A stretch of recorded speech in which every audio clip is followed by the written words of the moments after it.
muito boa noite. Está começando agora mais uma edição do Círculo de Agni Yoga do Salvador. É uma iniciativa do Instituto Heric da Paz e Cultura do Brasil. Hoje é 10 de março de 2026. Nós estamos ao vivo pelo YouTube Heric TV. Bem-vindos e bem-vindas. Bem, o tema de hoje é muito instigante, né? E a gente começa perguntando o que é karma? É uma situação karmática, é uma coisa do destino ou é fruto de nossas escolhas? É sobre isso que a gente vai refletir no Círculo de Agni Yoga de hoje, né? Com o Fernando Lacerda, ele é mestre maçom e ele vai compartilhar os seus conhecimentos com a gente.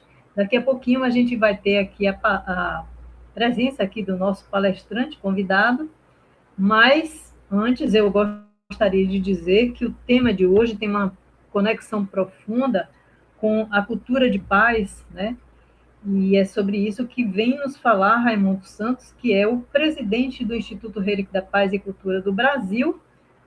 Vou chamar ele aqui. Jocélio está operando a nossa sala e hoje eu estou aqui substituindo a Dilton Tourinho. Na verdade, nós somos um grupo de cooperadores, né, Rai? E aí, está todo mundo sempre prontos para cooperar. Raimundo, muito boa noite para você. Boa noite, namastê para todos. Namastê. Saúde e paz, é bom estar com todo mundo aqui de novo na terça-feira. Hoje nós vamos estar com um membro da nossa casa, né, que é Fernando. Ele aceitou o convite de estar conosco nesse encontro público do Círculo de Agni Yoga de Salvador. E o Instituto, sempre eu falo um pouquinho, é uma organização que é fundamentada no legado cultural da família Herisch. Então, é focado em reduzir a violência através de programas de educação para a paz, arte, cultura, Agni Yoga e preservação do patrimônio cultural e natural. Nosso trabalho é focado em projetos socioeducativos, em trabalhos de meio ambiente, educação ambiental, de sustentabilidade, de todo esse processo que traga às pessoas caminhos para que ela encontre paz, que ela se conecte com a beleza, que ela procure ter trabalho e renda, né?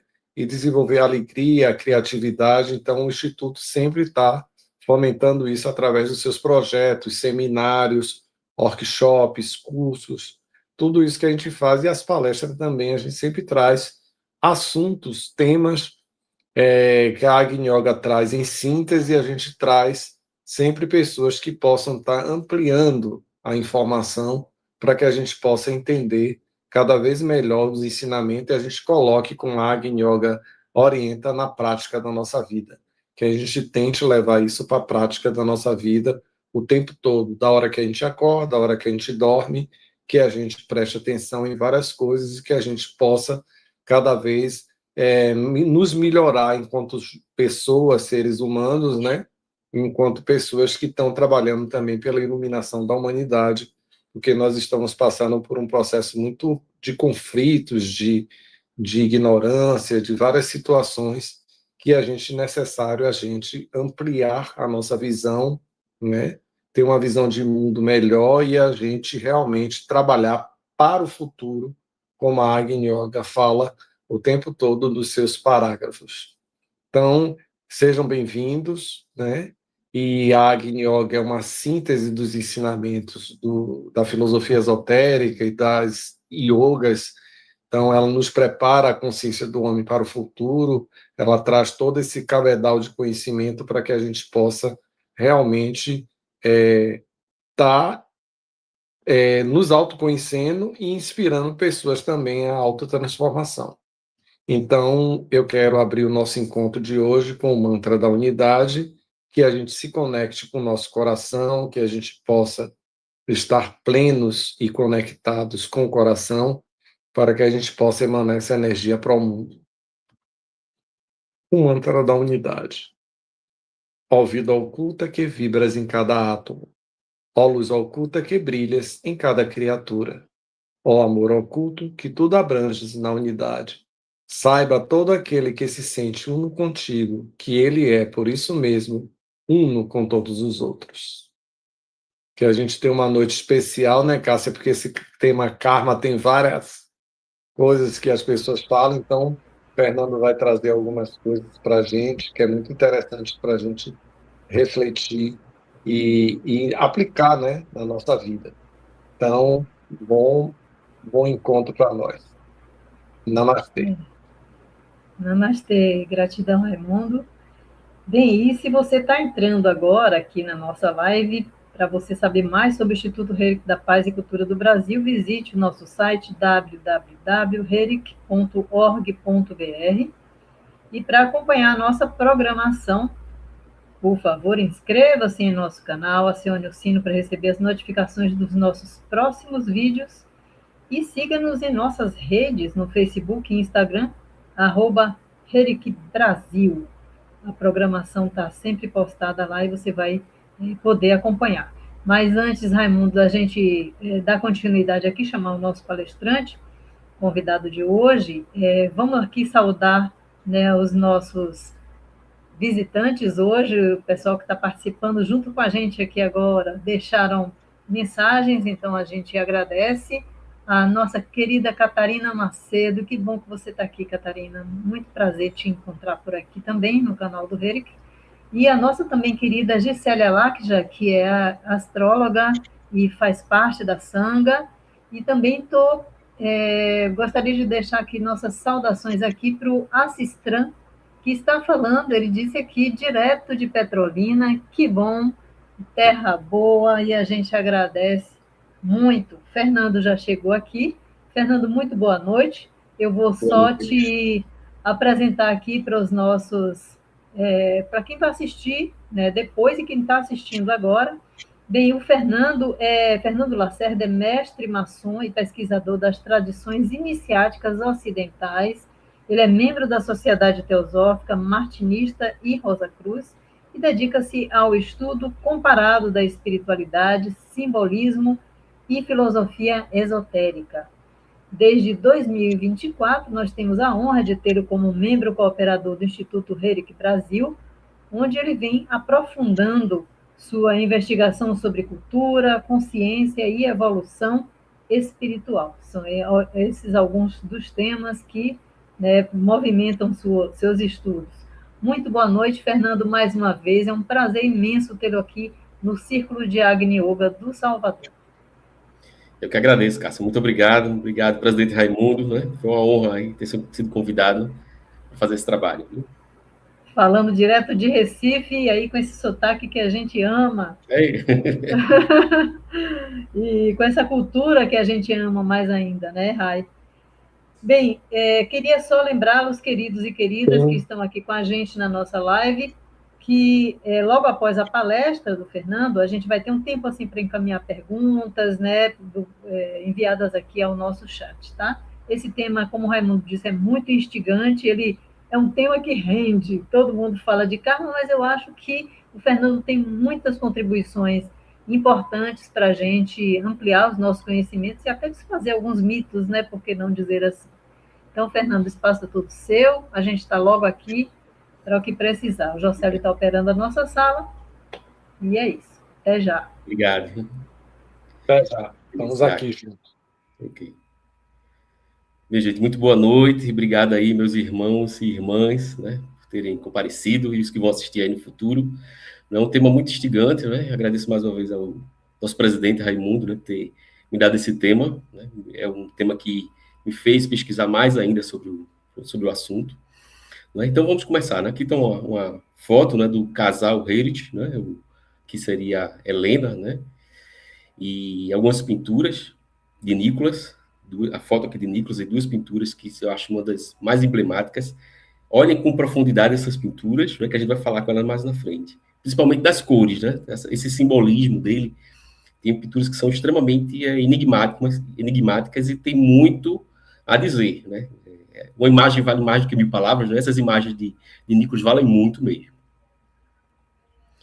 Bem, primeiro, o que é a Agni Yoga, né? Eu pesquisei aqui na internet como está o tema lá da Agni Yoga. A Agni Yoga seria uma ética viva, ou ensino da vida, é uma doutrina religiosa neoteosófica, né? Esse termo, até conversando com o presidente anteriormente, achei um termo não tão bom, né? A doutrina religiosa não chega a ser, né? Neoteosófico, sim, da sociedade teosófica, né? Que ela dá uma continuidade ao que vem a ser a sociedade teosófica. Ela é transmitida por Helena, a esposa de Nicholas, Helena Reich, e Nicholas Reich, a partir de 1920. O termo Agni Yoga, né, significa fusão com fogo divino, ou caminho para a fusão com fogo divino. Vocês vão encontrar também na internet, pesquisando alguns outros termos, mas muito próximos a este, né? E este termo foi incluído justamente por eles. Aqui uma pintura também de Nicholas. Todas as pinturas que eu vou mostrar aqui nas apresentações, nos slides, são dele. Karma, destino ou escolha? Né? Essa é uma pergunta que eu faço a vocês, né? Se puderem colocar nos comentários aí no chat, qual a sua visão? Eu vou dar um tempo aí, alguns segundos, né? O que é que você acha? Karma é destino ou é uma escolha, né? Pensem. Né? E por quê? Se puderem escrever aí, por quê? O que seria?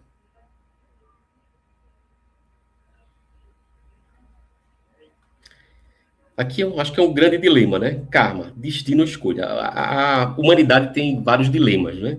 De onde viemos, para onde vamos, né? Quem somos nós, onde está a arca perdida, a arca da aliança, né? E karma, acho que é um deles, né? Se é destino ou uma escolha, né? Algumas pessoas escreveram aqui como consequência, né? Tá certo, né? Não existe nada errado, viu? O termo é muito abrangente. O que é karma na visão do Agni Yoga? O karma é a lei fundamental que mantém o cosmos unidos, garantindo que cada ação gere uma reação correspondente.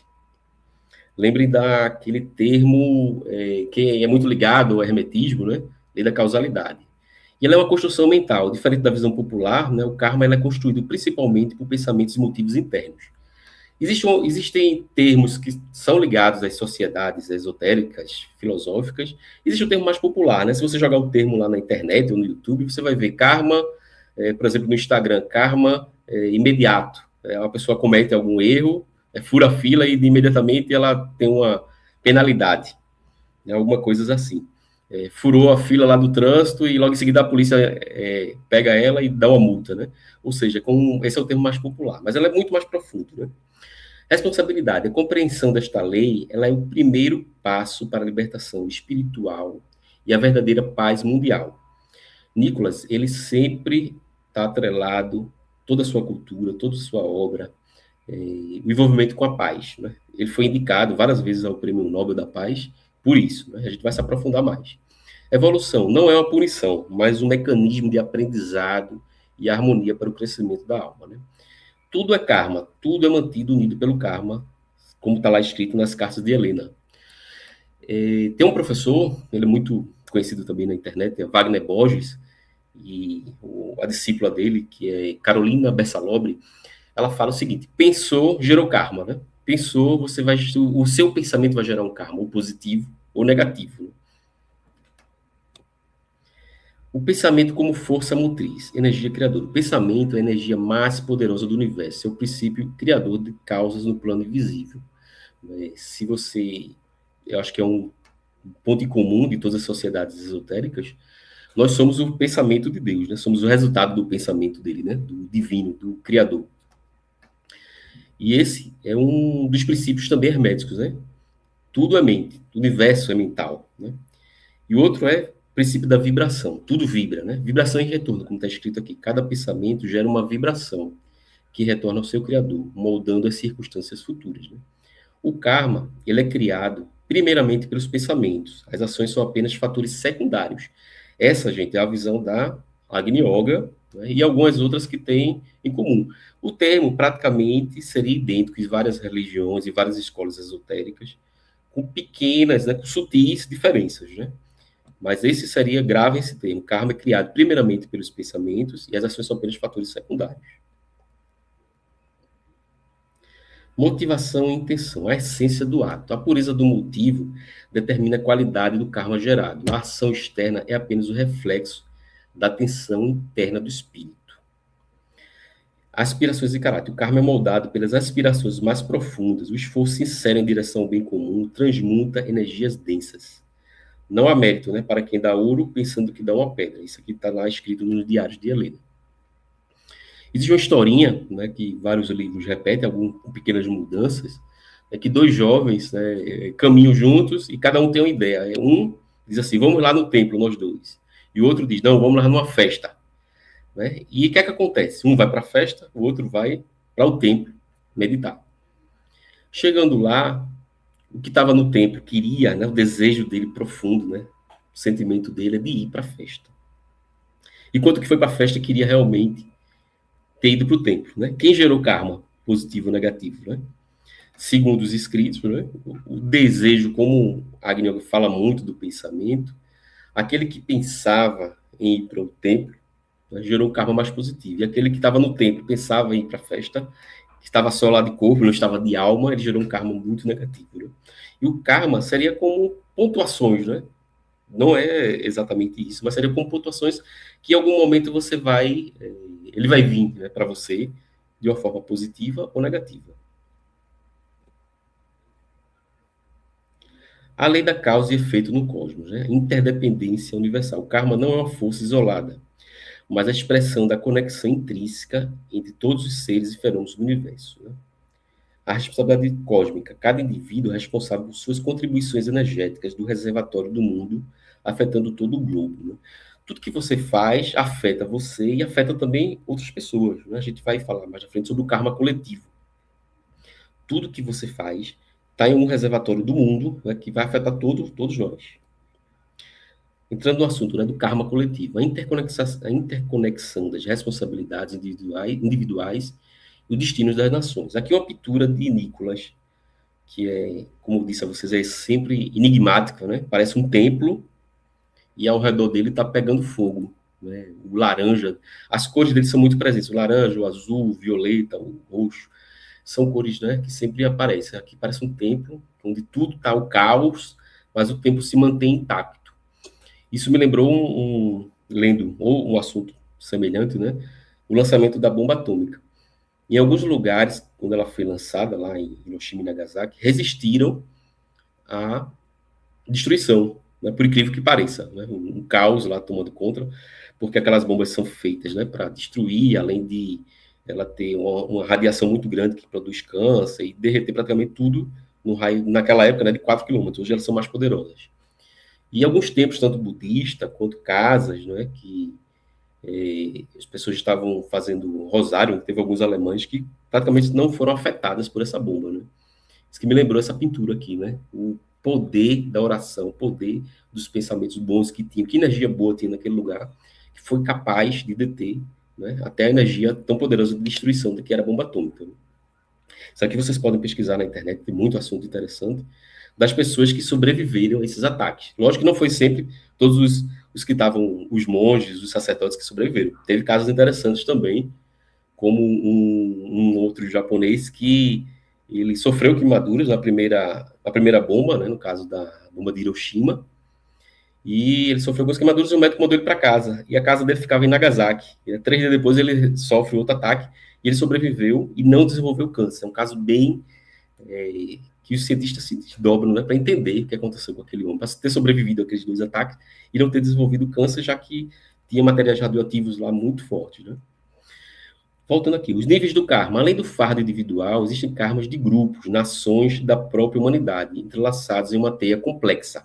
Não é fácil, é complexo mesmo. Né? Quanto de karma, nesse momento que nós estamos vivendo, né, nessas agressões de vários países uns com os outros, eles estão gerando, né? Quantas mortes estão envolvidas de inocentes, né? Quanto de energia ruim, né? Voltando como está agora os Estados Unidos e o Irã, né? O Irã já vem trazendo karmas de longas datas, né? Essa guerra com Israel, né, já dura mais de 2000 anos. A gente pesquisar aqui, algumas vezes está na Bíblia, né, está na Bíblia, está em outros livros de história, quantas guerras passaram por ali. E sobre o clímax das nações, né, eventos mundiais e cataclismos são frequentemente o resultado do amadurecimento de tensões kármicas coletivas acumuladas, né? Tanto guerras quanto também do clima, né? Ação unificada, a união de corações em prol do bem comum e da cultura pode suavizar e transmutar o karma de toda uma coletividade. As sociedades, de modo geral, as igrejas, né, aquelas boas ações que são feitas, né, elas mudam, pode suavizar esse karma que foi gerado. O conflito, né, entre o livre-arbítrio e karma. Será que nós temos, né, livre-arbítrio? Ou está tudo traçado já e eu estou apenas cumprindo uma missão que já foi me dada, né? Essa é a grande pergunta, né? Tem uma tensão criativa, né? O ser humano ele vive em conflito constante entre as causas já colocadas em movimento e sua capacidade de decidi-lo agora, né? Novas causas. O livre-arbítrio permite criar novas correntes de energia que podem neutralizar ou transmutar o karma passado, né? Mesmo se você tiver energias trazidas por outros, né? Como nós acreditamos, né? Em vidas passadas, nessa vida mesmo, né? É algo de negativo, você pode mudar. Você tem essa liberdade, né? Segundo essa escola. Algumas outras escolas, outras religiões, não vou dizer que não. Escolhas conscientes. A decisão pelo caminho da luz é o exercício supremo da vontade, transformando o peso do destino em degraus de ascensão. Responsabilidade. Cada escolha é um ato de cocriação cósmica, definindo não apenas o futuro pessoal, mas influenciando o coletivo. Isso aqui, gente, observem a figura, né? A meditação. Nós temos o livre-arbítrio, né? Nessa escola. E a gente pode mudar todo o nosso destino. Essa é a grande mensagem aqui do Agni Yoga. Entrando agora numa visão de uma doutrina, chamada visão kardecista, alguns adotam como religião, mas no início ela era considerada como doutrina, filosofia, era assim que ela se apresentava. Eu coloquei essa frase aqui de Chico Xavier, que simboliza muito, né, sintetiza, né, tudo que a gente colocou. Embora ninguém possa voltar atrás e fazer o novo começo, qualquer um pode começar agora e fazer o novo fim. O kardecismo e outras que têm como princípio a reencarnação, ela acredita que tudo que você fez de mal, você vai sofrer nessa vida ou em outra, né? Você pode reencarnar e seu espírito vai sofrer as consequências daquele mal que você causou em outro momento. Ou o bem também, né? Não é só o mal, não.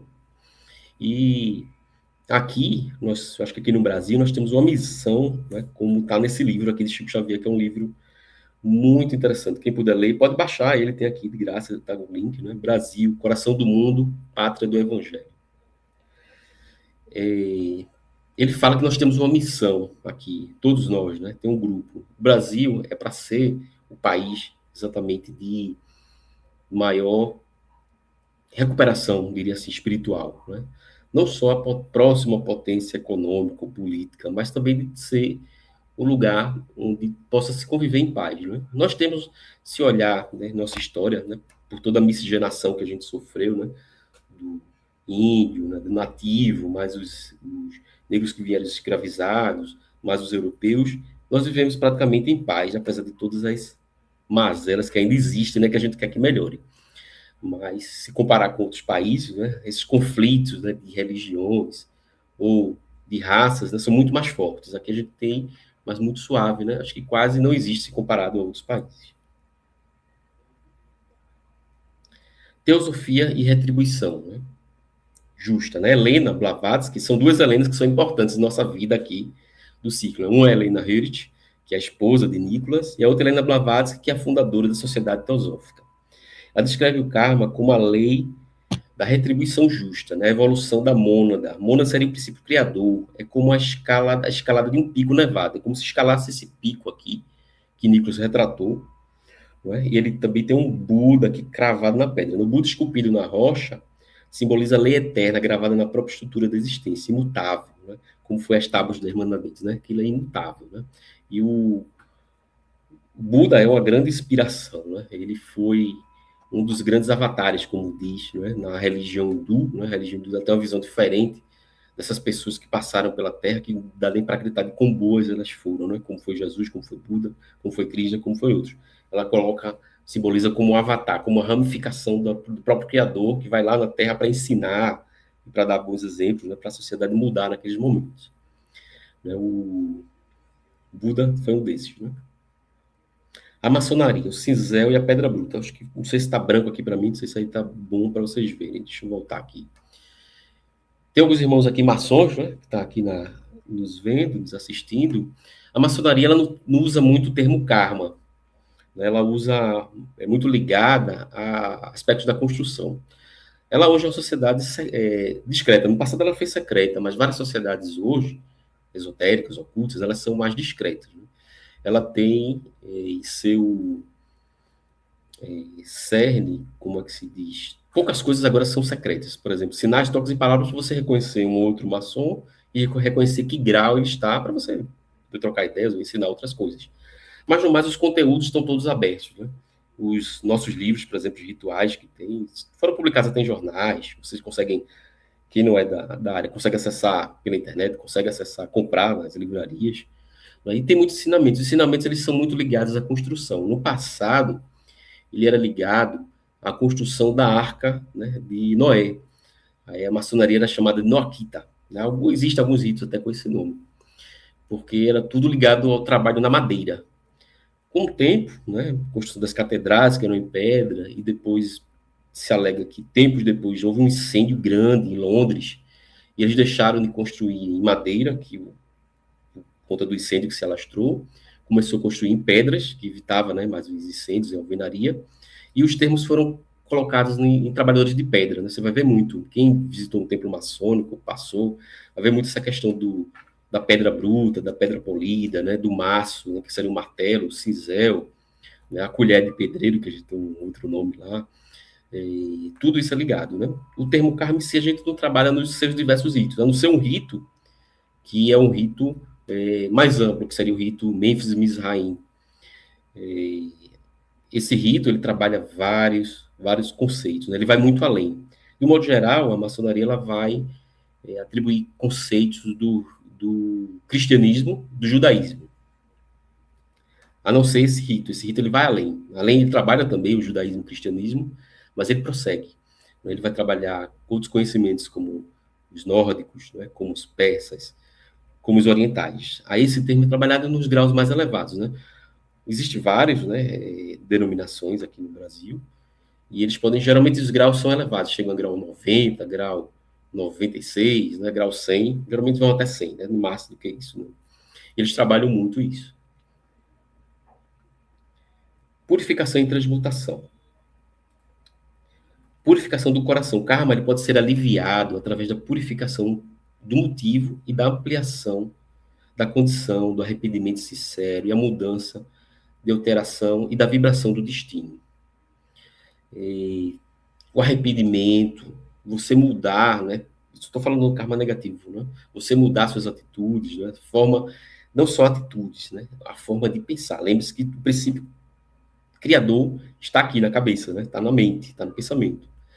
O fogo transmutador, como está aqui na pintura, depois cada pintura dessas, esses slides vão ficar disponíveis para vocês, tem muito a dizer, né? Quando puderem, se debrucem sobre ela. Fogo transmutador. A aplicação prática dos ensinamentos da Agni Yoga na vida diária transmuta energias densas em sutis. Né? Sofrimentos, quando compreendido, atua como agente de limpeza espiritual. É muito comum, mas trabalhado, né? Mas trabalhado no kardecismo. Né? O kardecismo ele tem algumas coisas chamadas provações, esse termo é muito comum lá. Você vai passar por alguns sofrimentos na sua vida, faz parte, né, do que a gente chama de vida, né, desse momento que a gente passa aqui pela Terra, né, do nascimento até a nossa morte. E você pode ser rico ou pobre, sempre vai aparecer sofrimentos, que é para o seu aprendizado, né? E você vai ter sucessivas reencarnações até não reencarnar mais, né, segundo alguns conceitos, que você foi, de alguma forma, beneficiado, né, porque você já atingiu, né, o nirvana, né, o conceito maior. A jornada da alma nas pinturas, né? Montanhas sagradas. Os picos do Himalaia simbolizam a ascensão espiritual e a superação das limitações kármicas terrestres em direção ao infinito. Essas obras de Nicholas sempre são extremamente enigmáticas. Né? O azul, você olhando para ela, quase você se sente hipnotizado. Né? Ele tem um simbolismo muito grande, né? Dos azuis profundos, dos violetas. Né? Eles têm um significado muito forte. Né? A senda evolutiva. Cada obra é um mapa visual da evolução da consciência, convidando o observador a refletir sobre sua própria trajetória espiritual. Essas cores são muito trabalhadas. Né? Eu estava na missa, por exemplo, domingo, estava lá a cruz de Jesus por conta da quaresma, né? Com um pano lá violeta, os padres estavam usando uma roupa também violeta, o Papa, quando estava falando, também estava de violeta, mostrando aquele sentimento de sofrimento, né, de Jesus, que passou aqueles 40 dias lá no deserto. Mas o violeta não tem só isso, né? a cor, né, que também os reis usavam, os imperadores usavam. Tem algo de nobre ali. Mas não é à toa aquela primeira imagem que a gente viu, né, estava de violeta, né? A mãe, né, a Madonna, estava lá de violeta. Ela tem um simbolismo muito forte. Shambhala e a superação do karma, né? Vocês vão ver essa palavra aqui escrita dessa forma, Shambhala, ou Sambala, né? Ou Sangrilá. Existem algumas variações. E vamos falar agora sobre o estado de consciência. Shambhala não é apenas geográfico, mas o estado de consciência onde o karma terrestre foi transferido através da síntese espiritual. Quem é esotérico, gosta do esoterismo, quem gosta do ocultismo, sempre vai entender Shambhala como lugar geográfico, né, que existe, né, mas geograficamente ele não é localizado. Né? Vários místicos, né, como Nicolas, visitou lá e disse que existe um lugar mesmo, físico, mas também existe um lugar espiritual. Aqui ele pintou, né, justamente com essa cor aqui, meia lilás, meia roxa, né, mostrando o sofrimento, mas também, lembre-se, né, da realeza, da nobreza, e que dentro da montanha tem um tesouro, né? Apesar do sofrimento, a gente vai encontrar lá o tesouro. É o tesouro das montanhas, como tem escrito aqui, simboliza o conhecimento libertador, rompe as amarras kármicas, permitindo que a alma sirva a humanidade a partir de planos superiores. Shambhala não é a jornada final. A jornada é importante, mas lá dentro, mesmo com esse sofrimento passado, né, pelos karmas sucessivos, né, você vai ter algo de bom lá. Responsabilidade e o novo mundo, o destino em nossas mãos. O futuro do planeta depende das ações conscientes da humanidade. A libertação fantasma dos passados é essencial para a construção de uma nova era. Acho que, de modo geral, né, se você ficar preso ao passado, a tudo que aconteceu sempre, lembre-se, né, o pensamento gera karma. Né? A gente nunca vai ter um estado de bem-estar. É preciso abandonar mesmo o passado e tentar uma construção de uma nova era, né? Abandonando tudo que já passou, né? Ele fala aqui em ressurreição do espírito. A verdadeira mudança nasce da ressurreição do espírito interior. Cooperar com a evolução cósmica de forma mais elevada, de criar um karma positivo e duradouro. Isso é extremamente importante. A paz através da compreensão. Né? Compreender o karma não é aceitar o destino passivamente, mas tornar-se um ser consciente de harmonia e luz no momento de tempestade. Né? Nicolas, ele recebeu uma missão que foi levar essa pedra, tá vendo uma caixinha aqui, tem uma pedra que é um meteorito, né? Acho que a pronúncia correta é Citamani. E essa pedra foi levada lá para a Liga das Nações, acho que em 1940, antes da criação da ONU. Né? Esse grupo de países discutiam, né, antes, um conceito de paz, de união, e ele foi orientado por alguns mestres, alguns Mahatmas, para levar essa pedra lá. Essa pedra, ela tem uma energia tão positiva, né, que foi levada lá para influenciar, né, aqueles líderes mundiais lá para tentar conciliar. Eu acho que deu certo, né? Tanto é que a ONU foi criada e ela funcionou bem por muitos tempos, né, por muito tempo. Essa pedra hoje, ela depois foi recolhida, né, ele foi orientado a devolver ela para o Tibete, mas hoje, quem for curioso, né, pode comprar essa pedra, esse meteorito, pela internet, é vendido, né? É uma pedra muito preta, ela parece bem negra, ela parece um carvão, mas ela é translúcida, se você colocar contra a luz, ela é translúcida, diferente de qualquer outro cristal, diferente de qualquer outra pedra, né? Quem gosta de cristais, né, vai ver essa diferença nela. E ela tem uma energia muito positiva, né? Muito bom, um artigo muito bom para você ter em casa, que tem muitas boas vibrações. Ele levou para lá, orientado, né, através do mestre principal que deu essa orientação foi o mestre Moria Blavatsky, sempre no início, né, ela veio antes, Helena Blavatsky, HPB, veio bem antes de Helena Hertz e de Nicholas, e ela teve contato com esses mestres, ela denominou de Mahatmas. Né? Mahatma não seria o Mahatma Gandhi, né? O Mahatma que seria, no termo sanskrit, grande alma, né? Como Gandhi foi. Mas Mahatmas seriam seres especiais que teriam uma longa vida e teriam um conhecimento gigante aqui do planeta. E ele faz pequenas intervenções, né, aqui na Terra. Por exemplo, um dos Mahatmas, né, considerados seria Tem três, né, que ela cita. O mestre Moria, o mestre Kutumi, ou Kutumi, né, algumas pessoas vão dizer que ele era não um mestre, mas um extraterrestre. E também tem um outro que ele aparece em vários momentos da humanidade, né? Ele não envelhecia, né? Historicamente, ele sempre apareceu e se filtrava nas coisas, que era o Conde de Saint-Germain, né? E tem um grande orador espírita, né? Clovis, que ele fala sobre ele de uma forma muito interessante. No lançamento, por exemplo, da bomba atômica, o assunto foi colocado dentro da maçonaria, né? A maçonaria era um grande fórum de discussão. Hoje você tem vários fóruns, né? Tem partidos políticos, tem ONGs, tem sociedades, né? Aos montes que você pode fazer essas discussões. Mas na época não tinha. O assunto, o presidente da época, acho que era o Roosevelt, levou o assunto para ser discutido e ele queria o apoio da maçonaria na época para lançar a bomba. Vários oradores se inscreveram para fazer seu discurso, né? Alguns a favor, outros contra. E um orador, após fazer seu discurso, né, nem outro quis mais falar. E todo mundo foi contra, né? A maçonaria se posicionou contra o lançamento da bomba. Mesmo assim, ela foi lançada, né? Depois, né? Não teve tanta influência. Ele queria o apoio, mas não teve, mesmo assim, ele lançou. E esse homem desapareceu no meio da reunião, e quando foram ver a assinatura, né? Ela assinou o livro, né? Vamos ver aqui. Foi que assinou, e foi assinada pelo Conde de Saint-Germain. É um documento catalogado, né? Tem, inclusive, aí no Rio de Janeiro, dentro da Biblioteca Nacional, esse livro. Aqui está um pouco diferente, né? Nós somos arquitetos, né, de nossa realidade, né? Um novo mundo exige uma nova consciência, né? Como está nessa pintura aqui. A gente precisa, nas montanhas, né, que Nicolas pintou, Nicolas Veretti, né, elas falam muito, né? Você vê aqui o Buda cravado na pedra, né, olhando, né, para o horizonte. E, para finalizar, gente, eu queria abrir a discussão aqui, vocês podem fazer pelo chat. Esses foram os livros que eu me baseei para poder elaborar, né, essa pesquisa. Né? Foi o livro do Tibetano dos Mortos, foi o livro do Karma, estão todos eles aqui, A Justiça Infalível, né? Um livro da cultura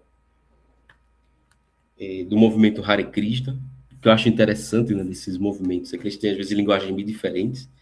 O movimento Hare Krishna tem uma linguagem muito dura, às vezes, muito bom, mas muito dura. Né? Ele, por exemplo, eles adotam lá o veganismo, o vegetarianismo.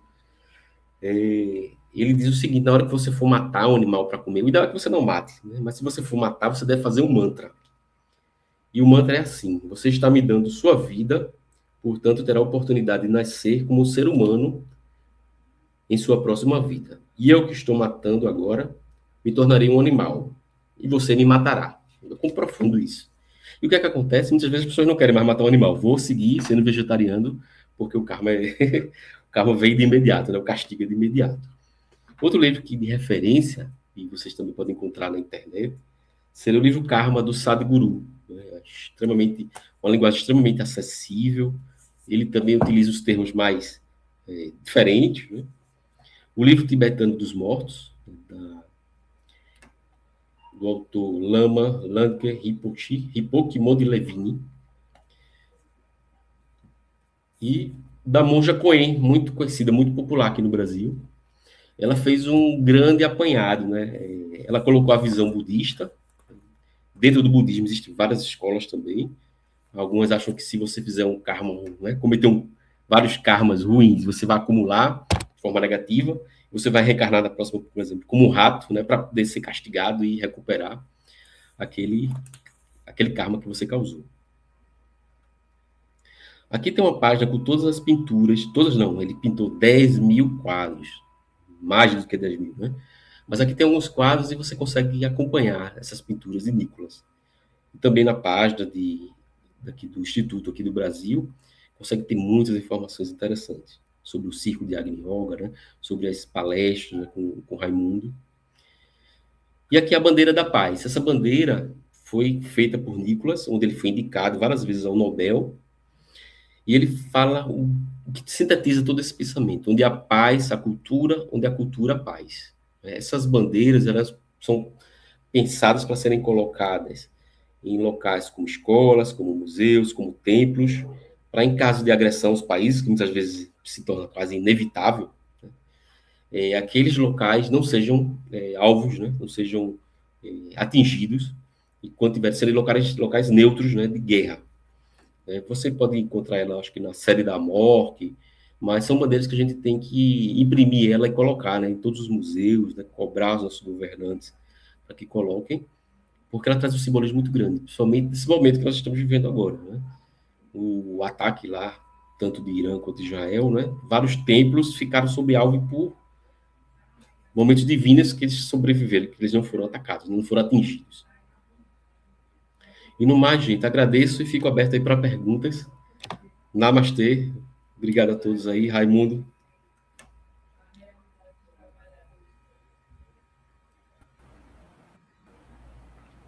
Obrigada, Fernando, pela palestra. Muito legal aí que você conseguiu compilar. Foi muito bom, muito esclarecedor. E eu acho que muita gente aí conseguiu aí tirar alguns dos véuzinhos sobre karma, né? Porque é um assunto que rende, como a gente estava falando nos bastidores, né?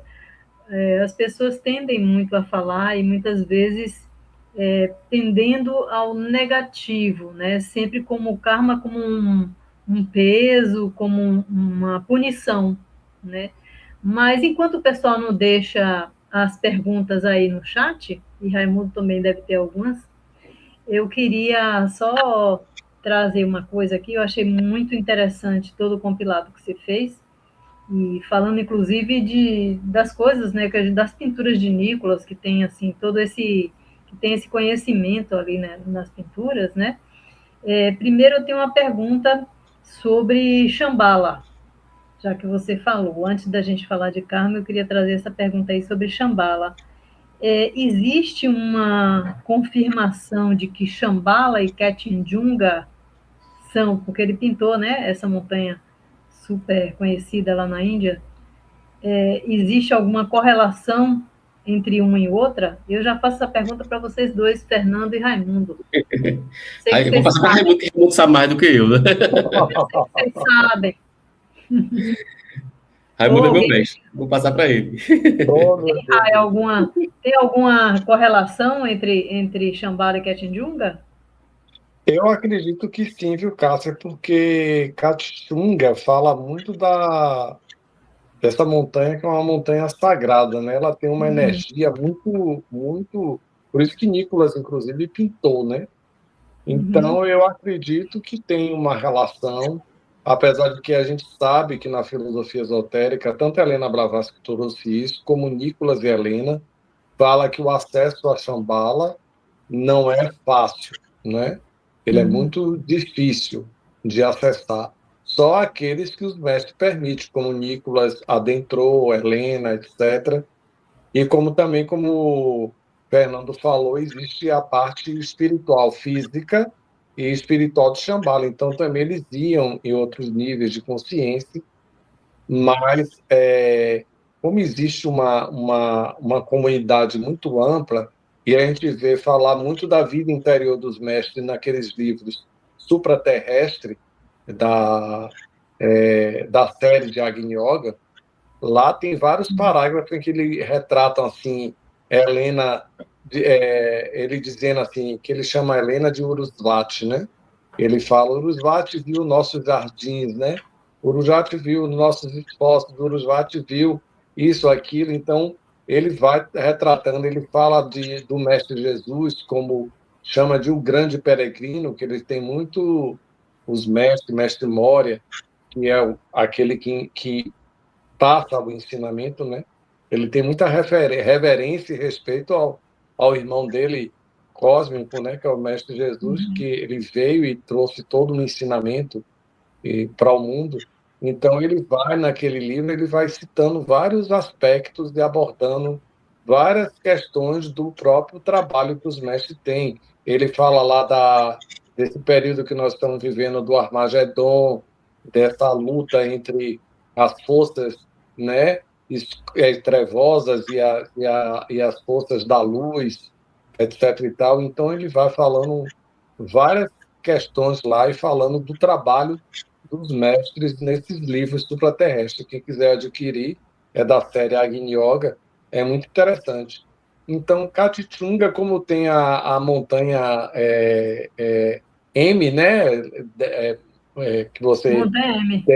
teve na Índia e viu, eu ainda não tive a oportunidade de ir na Índia, e tem uma visão muito importante para o Tibete, para o Himalaia, né, e tudo. Então, há uma visão realmente de uma relação muito grande com Shambhala, né? Da casa Agora, de... diga, Sim, diga, Raíssa. cara. Não, desculpa, Não, não queria... pode dizer. Não, é Da, bom que você vai falar. da casa de... Você já sabe o que é? Da casa de Helena, que Helena viveu após a iluminação de Nicolas, Kalipong. em Kalimpong, na Crooked House, né? É uma casa muito bonita que se tornou museu, né?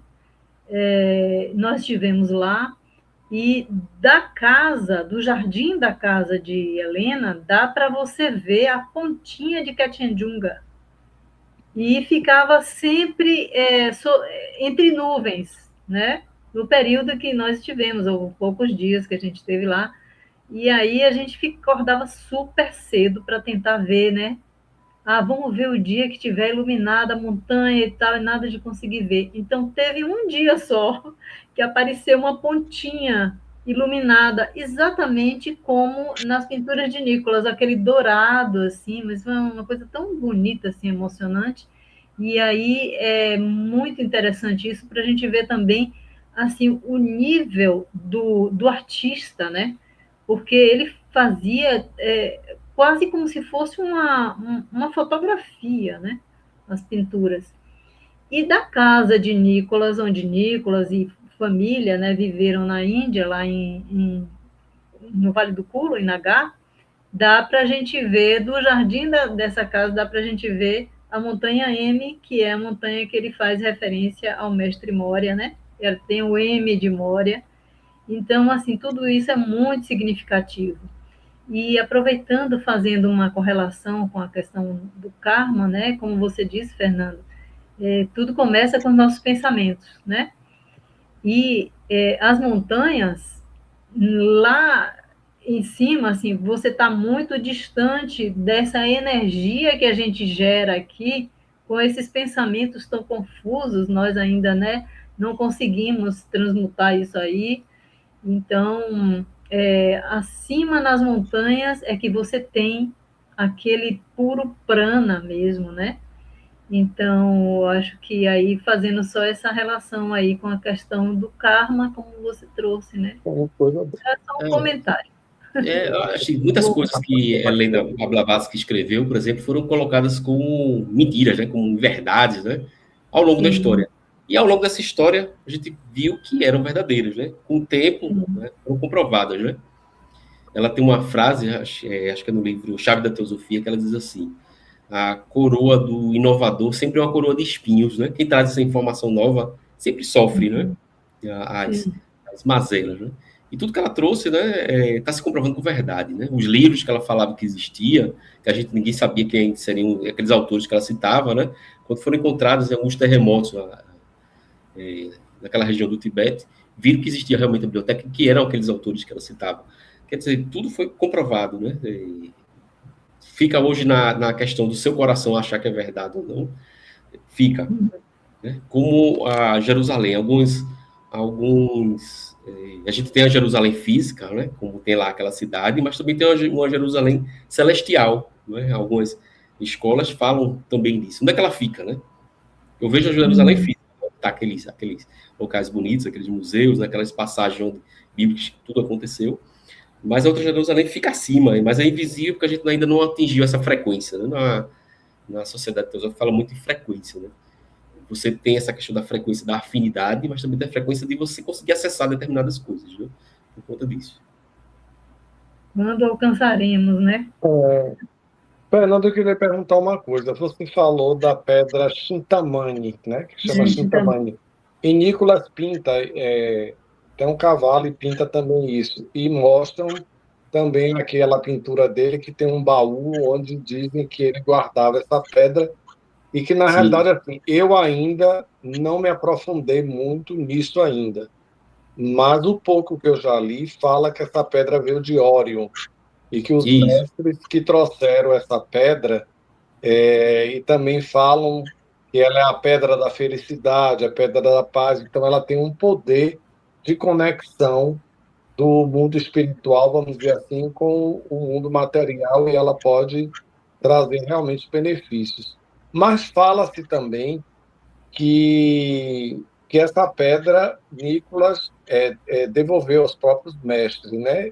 Teve um recolhimento dessa pedra. Eu vi você comentar aí que tem pessoas, não sei, que vendem a pedra Chitamani. É o que? É um protótipo? É algo parecido com a pedra para poder... Você vai encontrar Eu hoje não 50 conhecia que existia isso. Você encontra tanto ela artificial, mas também você encontra um meteorito, né? Quando cai, muitas vezes aqui, que cai muito aquelas estrelas cadentes, né? As pessoas vão atrás, né? E conseguem, Ah, sim.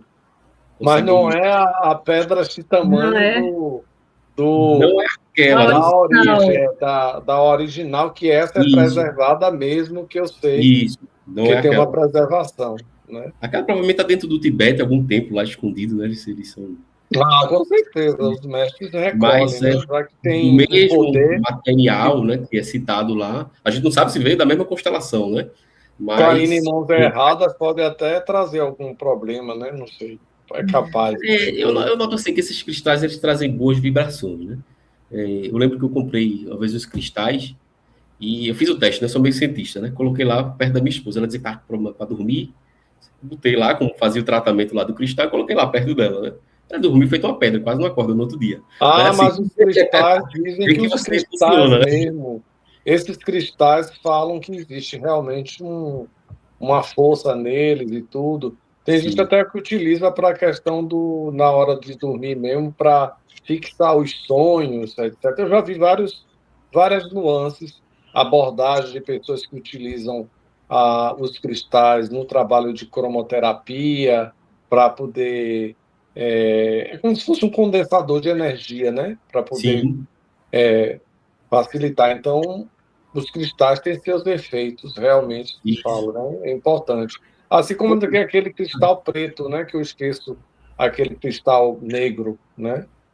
E aí, que diz que ele transforma, né? Energia que tem negativa no ambiente, ele transforma em energia positiva e tudo mais, segundo fala. Eu esqueci o nome daquela pedra em casa, aquela pedra de cristal escura, aquela preta, Ah, aquela... sim, eu sei o que você está falando, mas eu Eu esqueci não, o nome É da... bom, eu não sei eu o sei nome. qual é. Bom você ter em casa até perto do Wi-Fi, ele Eu tira não, essas energias ruins, né? Eu tenho aqui um, eu não esqueci sou também o nome. boa conhecedora de cristais. Não, eu Mas não sou olha, ainda bom conhecedor, não. Tem mas alguma voltando, pergunta, Cássia? não, até agora não temos perguntas. Eu queria fazer um comentário para voltar ao nosso tema, né? O comentário é o seguinte: a astróloga que está aqui assistindo a gente, estava pelo menos no início, ela é professora de astrologia kármica e humanista. Humanista. Eu sei. Juscelia Gisele Láquila. Alaques, Então, o nossa tema amiga e dela, parceira. o tema da pesquisa dela, né, da astrologia que ela pratica, o principal, né, é astrologia kármica. Ela é Tá aqui, ó, tá especialista bom. nisso daí. Bom, mas era isso. Eu queria deixar esse registro e queria perguntar a ele. Oh, ela disse: Estou aqui. Gisele, é um prazer ter você aqui. Ô, Gisele, um abraço para você. Eu vou trazer aqui um tema, falar novamente, para a gente voltar ao nosso tema. Fernando, por que as pessoas tendem a trazer essa ideia de karma como uma punição? Um O que peso você acha? terrível. É um peso, e se fixaram nisso, né? Porque, Isso. assim, muito bem sendo falado e tudo mais, todo mundo se fixou. E tanto que as pessoas usam quase como um vício de linguagem, né? Quando acontece alguma coisa que não é muito boa em sua vida, diz logo, ah, meu karma. É, quando alguém lhe aperreia, né? Aperreia, no termo que a gente usa aqui, ele lhe apurrinha, né? Ele trata, você diz, esse é meu karma, é minha cruz, né? É isso que eu carrego É aqui. Né? isso. Eu acho que é questão de linguagem mesmo, como as palavras muitas vezes ela tem elas sofrem mudança, era mais uma questão linguística, né? A linguagem, ela geralmente muda com o tempo, né? E os termos vão mudando, né? Por exemplo, tem um grande comediante, esqueci o nome dele agora, ele fala, né? O termo cagado e cuspido, né? Que a gente usa até popular aqui no Nordeste, né? Ah, fulaninha cagada e cuspido igual o pai. Era Carrara esculpido, né? O mármore Carrara, né? Mármore Carrara esculpido, algo muito nobre. E com o tempo foi mudando, eu acho que mais nesse sentido, né? Aí acabou sendo adaptado, né, para essa questão, né? Essa minha cruz, né? Isso que eu carrego, minha penalidade, eu fiz algo de mal no passado.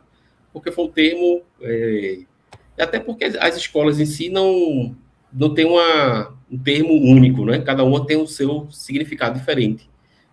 Aí acabou sendo as pessoas, eu acredito dessa forma. Assim, apropriaram mais dessa forma de falar, né? Se eu sou rico, eu estou bem, eu não lembro mais de nada, né? Eu não digo que esse é meu karma, eu fiz muita coisa boa no passado, e agora eu estou colhendo os bons frutos, né? A gente esquece. Eu queria até registrar também, Cássia, que no livro da Agni Yoga, não me lembro se é o Agni Yoga mesmo ou se é no Folha do Jardim de Moria, que o mestre diz que karma também é oportunidade de escolha. Sim. Né? Então, as coisas aparecem à sua frente e você tem que escolher algo, né? Então, aquilo que você escolhe ou aquilo que você alimenta, você vai ter aquilo de retorno, dependendo do que você escolhe, né? Então, sigamos em frente, né? É um grande mestre, né? Na verdade. É um grande mestre para a gente, né? É a gente aprender a caminhar, né? Segundo o que estamos gerando, volta como consequência para a gente, e isso é da nossa responsabilidade. Em karma também, Nicolas fala que é beleza. É a lei de harmonia cósmica, né? Uma lei de harmonia cósmica e da beleza, né? Então, karma não tem essa conotação que às vezes a gente dá com esse peso todo, né? Que a gente carrega, minha vida é essa, é sofrer, eu não tenho emprego direito, eu não ganho bem, eu não tenho prosperidade, eu não sei o quê, blá, blá, blá. Ou então se queixa o tempo todo e não agradece, né? Na vida, né? E tudo. Pensou, gerou karma, né? Aí vai. Já está gerando. Vai gerando. É mesmo. Pois é. Eu acho que nisso daí, nesse processo aí, tem uma coisa, como você disse, Nicolas, diz que tem beleza nisso, e tem mesmo, porque eu acho que tem uma qualidade muito inerente, muito importante, que eu acho que é a compaixão, né? Como se os senhores do karma, né? Eles tivessem uma compaixão por todos nós, né? E dissessem assim, olha, se você errar, você tem como resetar isso e reescrever sua história, né? Isso. Aí eu acho que nisso tem uma grande compaixão, e eu tenho uma admiração tão grande por isso, e uma gratidão, eu sinto uma gratidão muito grande. Sim, exatamente. É isso mesmo, cara. Gisele até colocou uma mensagem aqui, ela diz que gosta de falar de créditos e débitos para evitar essa associação só negativa do karma. Perfeito, Gisele. O que a gente tem de crédito e de débito, né? Legal. Uma grande contabilidade, né? Contabilidade. A gente pode dizer que é uma contabilidade cósmica, né, Fernando?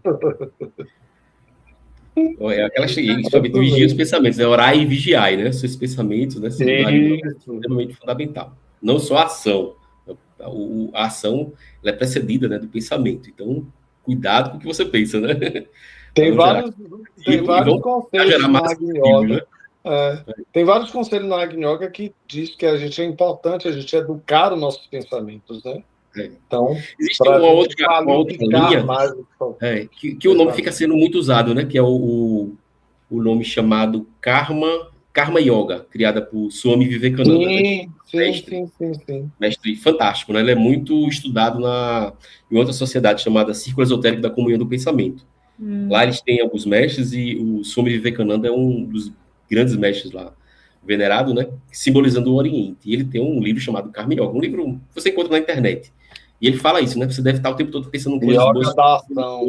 É o yoga da ação, isso mesmo. Só agindo.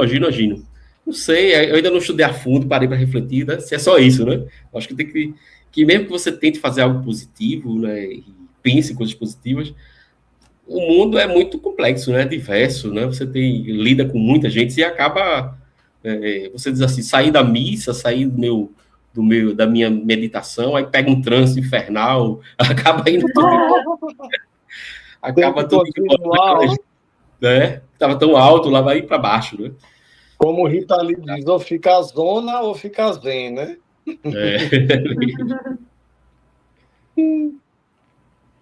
Deixa eu ver se nós temos perguntas. Se não tiver pergunta, nós estamos no caminho de fazer nosso encerramento, né? Encerrar, né? É isso aí. Então, a gente... Bem, não temos perguntas, temos... vamos dar like no vídeo, amigos. Isso, Assistrão, muito obrigada. Tem muitos irmãos maçons aqui do Fernando Lacerda que já deixaram aqui tem Assis, né? Um grande irmão, um abraço aí para todos. Eu estou chamando de Assistrão. É Assis, o niilista também, o Marcos, né? O Marcos também está aqui. É muito bom, né? Quando a gente está em um lugar e a sanga vem nos acolher, né? É mesmo. E você tem muitas sangas. Todos bem-vindos, né? Todos bem-vindos. Né? É muito bom a gente ver o planeta do jeito que está e a gente aqui reunidos para falar, para compartilhar conhecimento, né? Para falar sobre essas questões que perpassam, né? Que nos perpassam, né? Então, eu acho muito louvável assim as iniciativas de todas as filosofias que se encontram, né, para trocar conhecimentos. Aqui a gente está, Fernando faz parte de várias sangas, é por isso que eu estou trazendo isso. Nós também, eu e Raimundo também, nós fazemos parte de diferentes sangas, e a gente sente esse mesmo acolhimento, esse mesmo amor e essa mesma força, né, para continuar firmes e fortes, compartilhando conhecimento, para a gente ter cada vez mais, né, agir com a ética viva, né, como diz a própria Agni Yoga, para que a gente possa transformar, né, isso que está aí. Quem sabe lá na frente, quem sabe não, esse é o nosso futuro, né? Lá na frente a gente vai ver esse planeta aí muito, brilhando muito, né? E a gente como humanidade fazendo parte dessa energia. Bem, Fernando, olha, a Marta Lacerda está aqui também, né? Minha irmã, obrigado. Que bom. Então, Rai, eu vou deixar com você aí as considerações finais, você, Fernando, e a gente vai se dirigindo aqui para o final da nossa live. Eu quero só incentivar que Fernando trouxe assim, livros interessantes de estudo, né? Muito legal. As pessoas têm que estudar mais, pesquisar mais e fazer o que, Fernando, é importante de trabalhar os nossos pensamentos, né, Fernando? E educar o pensamento, que começa tudo no pensamento, né? No Instituto a gente tem até uma campanha que chama assim, Desarme-se, comece por seus pensamentos, né? Que começa aqui, ó. Antes de você cometer qualquer ato de violência ou algum ato benéfico, vem aqui, ó, nasce aqui, né?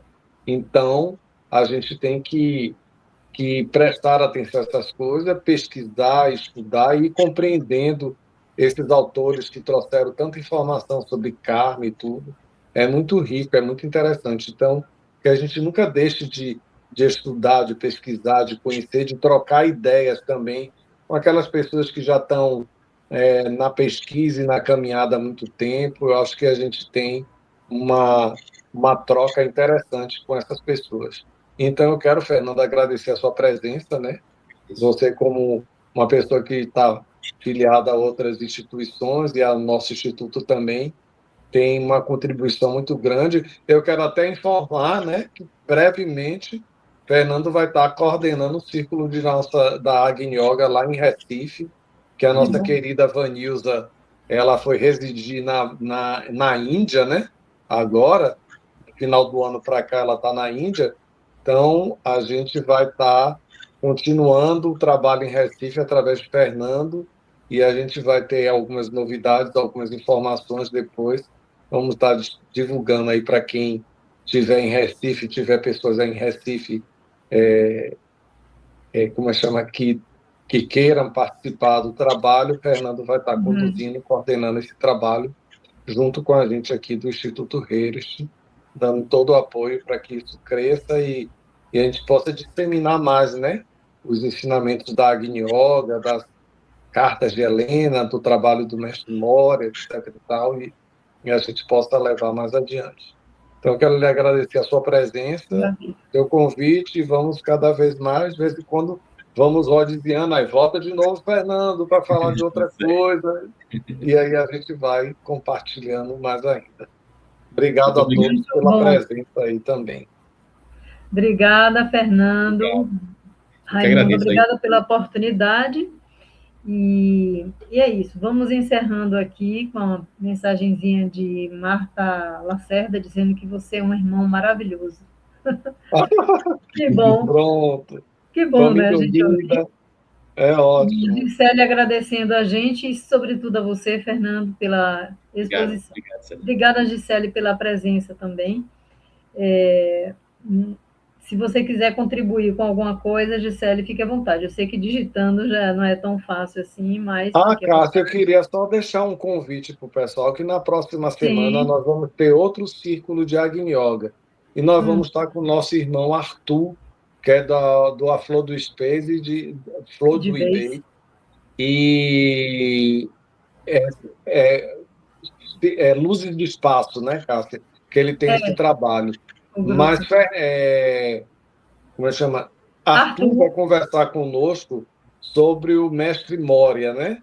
Sobre aquelas 3 palavrinhas que o Mestre Moria traz na Agni Yoga, que é beleza, amor e ação, pela lembrança, pelo dia da lembrança do Mestre Moria. Porque, se ninguém sabe, mas dia 24 de março é um dia dedicado ao Mestre Moria, vamos dizer assim, da lembrança dele, que foi a data que ele começou a transmitir os ensinamentos da Agni Yoga a Helena, a Nicolas, e a sair publicação do primeiro livro da Agni Yoga, que foi em Riga, na Letônia, né?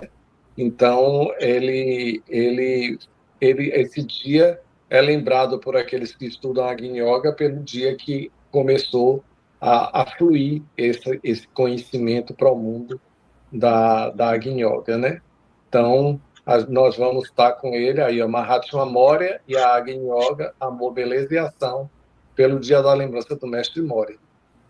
E temos também, no dia 24, a Fundação Cultural Avatar, junto com a Casa Urusbati, às 16 horas, sempre faz também a celebração desse dia, né, no Dia do Mestre. Então, todos fiquem atentos ao trabalho também da Fundação Cultural Avatar, nossos parceiros, né, Casa Urusbati, que faz também esse trabalho. A gente vai estar fazendo no dia 17, com o Arthur, e a gente vai estar junto fazendo essa lembrança desse dia. É isso. Então, a gente agradece aqui a todo mundo que esteve com a gente aqui assistindo ao vivo, quem vai assistir depois também, agradecendo a sua presença, Fernando, e também de quem deixou aqui o seu like. Muito obrigada, viu, porque vocês estão contribuindo aí para o crescimento do nosso canal. Toda a gratidão a você. Até o próximo Círculo de Agni Yoga do Salvador. Muito obrigado. Namastê. Até a próxima. Namastê. Namastê. E obrigada, Jocélio.